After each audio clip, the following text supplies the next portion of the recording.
প্রকল্প একটা নির্দিষ্ট সময়ের ভিত্তিতেই আসে, প্রকল্প তো অনন্তকাল ধরে চলে না, তাহলে সেই নির্দিষ্ট সময়ের বেসিসেই আমাকে একটা চুক্তিপত্র দেওয়া হবে। কিন্তু উপজেলায় যত ধরনের দপ্তর আছে, বড় বড় দপ্তর, মহিলা বিষয়ক বলেন, মাধ্যমিক শিক্ষা অফিস বলেন, পিআইও অফিস বলেন, ফ্যামিলি প্ল্যানিং বলেন, সবাই প্রকল্প আকারে এসেছিল এবং পরবর্তীতে তাদেরকে রাজস্বে স্থানান্তর করা হয়েছে। তো আমরা ওই ধারাবাহিকতা বজায় রেখেই এখানে সবাই শিক্ষিত হওয়ার পরেও আমরা এখানে যোগদান করেছি, অন্যান্য জায়গার পরিবর্তে আমরা এখানেই থেকেছি। কারণ ওই যে সাবেকি আমল যেটা চলে এসছে, সোজা কথা, মামলার মাধ্যমে রাজস্বে যাওয়া, কিংবা অনেক সময় তাদের ডিপার্টমেন্টও তাদেরকে রাজস্বে পৌঁছে দিয়েছে, এরকম বহুত নজির আছে।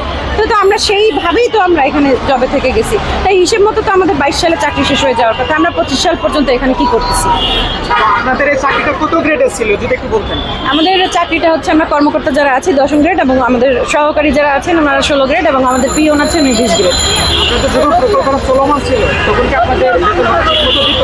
প্রকল্প এখনো চলমান আছে, 30 তারিখ পর্যন্ত আমাদের চাকরি আছে। আচ্ছা আচ্ছা, আপনারা বেতন হচ্ছে গিয়ে, বেতনের বিষয়টা হচ্ছে যখন অর্থ বছর ক্লোজ হয় ওই টাইমে আমাদের বেতন দিতে একটু দেরি হয়, 2-3 মাস সময় লাগে।